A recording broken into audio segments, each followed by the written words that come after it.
Hey guys, this is National Master Kevin Yang back at it with another video. So today we will be talking about the games that I played from last week's Simul. So let us begin. So of course, if you want to know a little bit about the Simul, Friday afternoons, 5 to 7 p.m. in the evenings, I'll always be there. Challenge me to 30-minute, 20-minute, any time control you want, preferably slower, so I can think a little, but let's get into it. So this is a game against JGarrison, one of our chess club members, so let us see how it unfolded. D4, G6. Now notice I sometimes bring out what is called the modern defense, right? So in the modern defense, you don't do much to say control the center or anything. It's not like you bust right in, you don't throw in the door right away. You sort of wait a little bit before you burst into the door, right? You make some preparations. So after e4, bishop g7, knight c3, d6. Now, the move d5, it is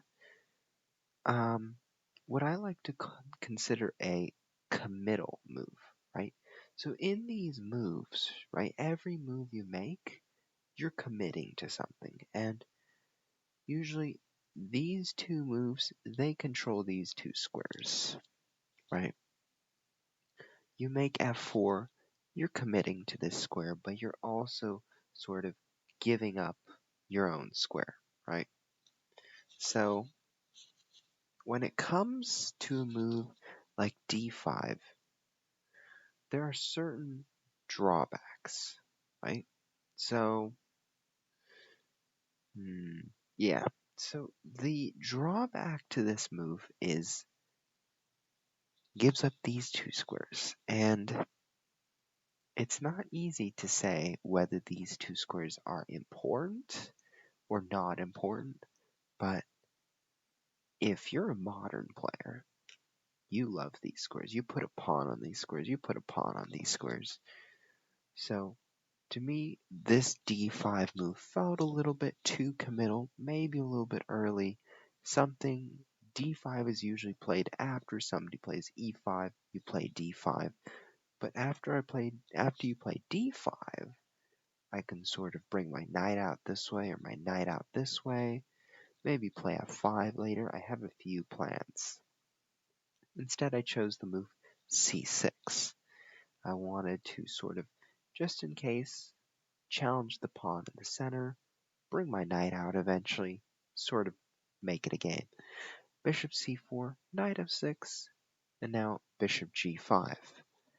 Now briefly, I considered the idea, do I play b5 and go Hail Mary to b4 and attack him? So for example, this is what I was thinking. b5, bishop d3, right? And b4. So after knight c2, we take on d5, takes, and I just thought about this position a little bit. Do I like it? Yes, I love it. But do I feel like it might be a little bit unsafe? Could be. Well, now that I look at this position, I mean, it looks quite pleasing because, especially knowing that we can sort of transfer the knight here, this pawn's here makes it very strong. a5, bring the bishop out this way. We have opportunities here. It's a fair game. So obviously this is a variation I calculated that I sort of really underestimated my impact. So instead I played knight bd7, thinking, okay, let's just develop these two guys, maybe get here. And after knight f3, castles, castles, I play a5. I start to make room for my knight there. a3, h6, bishop e3. I get my other knight in. I really want that bishop. If I get this bishop, the very strong bishop, in fact, I would be really happy. So, knight d4 is really where I thought, okay, I'm starting to take control of the game. Now here's the reason why. The reason why is because the bishops here in these kind of modern positions are very, very important. Now, you might think, well, they're both worth 3 pawns, right? In terms of material. Well, yeah, you could argue that, but you could also think of it in a different light, right?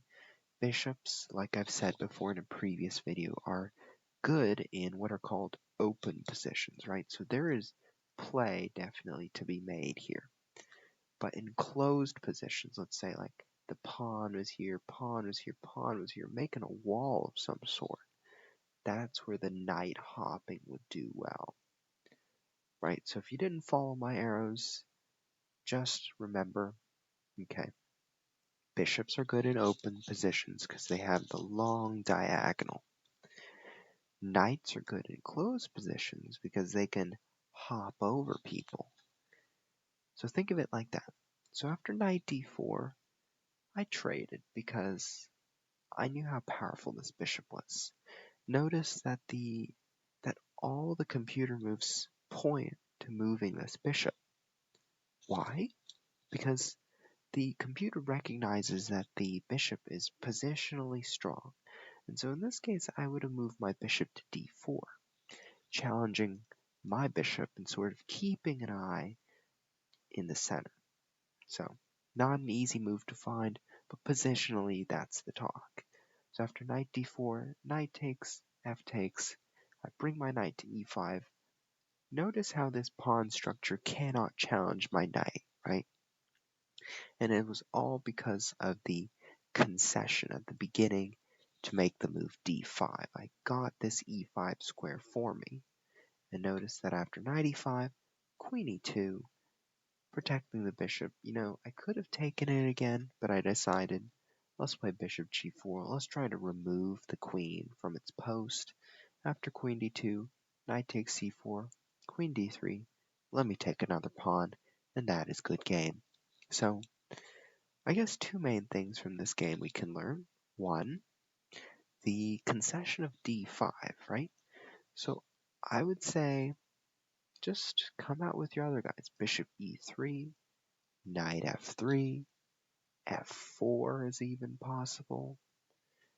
Bishop d3, well, you don't want to play bishop d3 just yet because of this guy, but bishop c4, knight e2, just play another developing move. As I said, the 3 main principles for the start of the game: opening, right? You got to develop all your pieces, got to prepare your armor, prepare your men for war.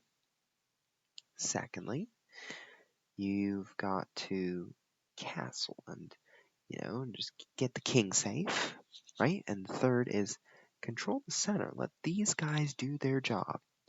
So let us just move on to JGarrison's next game. So very short game as well.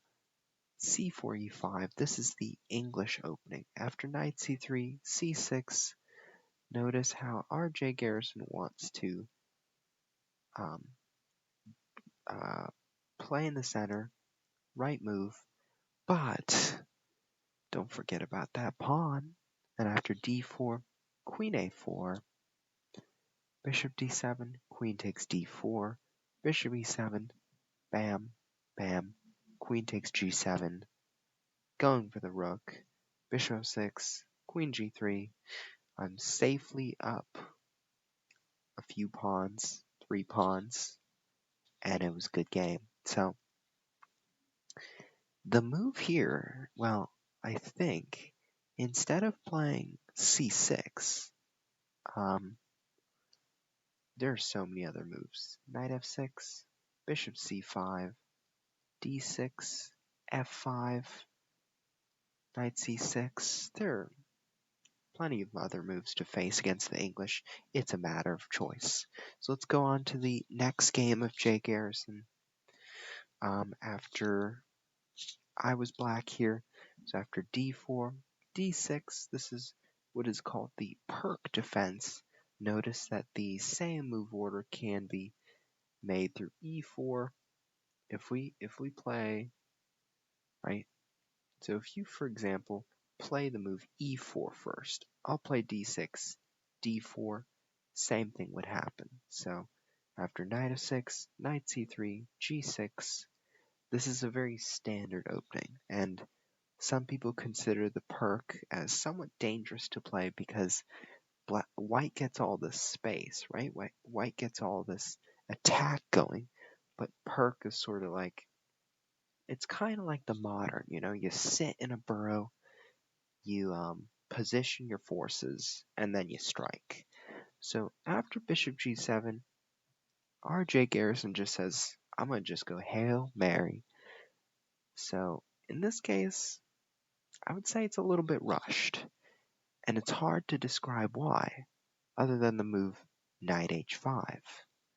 Right, so I'm threatening the bishop, and now you realize this bishop and this pawn are both threatening this pawn. So if the bishop moves away, I'm going to take that pawn, I'm going to trade queens, I'm going to get that extra pawn. After knight f3, play bishop d6. It's very interesting that our JGarrison plays bishop h6, but once again, I'd like to say that, despite all your development here, remember that you have more pieces to bring out, right? So it's more like, okay, treat all your pieces like friends. Think of it that way, right? You're not going to leave out a friend. You're not going to dump anyone. We need to be nice, all right? We need to be positive and say, you know what, let's include you in the roster. Let's put you out there. So after bishop h6, it felt a little bit ill-intentioned, right? It felt like there was something better. Although it's very aggressive, it looks very aggressive, but there is no threat to it. I played bishop g4, just developing another one of my pieces, bringing out one of my friends. After bishop e2, c6. Now, I also thought about knight c6, and that is completely fine. But I thought, okay, after h3, bishop takes, castles, bishop takes c6, b takes c6. I sort of didn't want to deal with this doubled pawn, and I said, let's just play c6 instead, so that if he plays h3, bishop takes f3, bishop takes f3, not threatening b7 anymore. So I played c6, knight g5. I said, let's trade, knight takes, and after knight d7, I have a very sneaky plan. Knight e5, knight g4. The bishop is trapped if the knight doesn't move. So after c4, I just went along with it. But see, the computer suggests the move knight e5 with the idea of knight g4. Brilliant as usual. I was going to do that, but I did a move later. So after rook d8, castles, knight e5, our JGarrison went for another pawn storm, and after knight g4, the bishop was lost, but instead, our JGarrison allowed something more. So after bishop c5 check, okay, well, I already revealed to you the move by accident, but h3 is a big blunder, and it's hard to see why. First of all, you think, there's this fork, right? And second of all, you have to wonder, do I just take the bishop? And third of all, bishop c5, king h1, rook takes, and knight f2 with a fork of the two pieces, or taking on h6. Both work, but anyways, good games to you, JGarrison, and thank you for watching.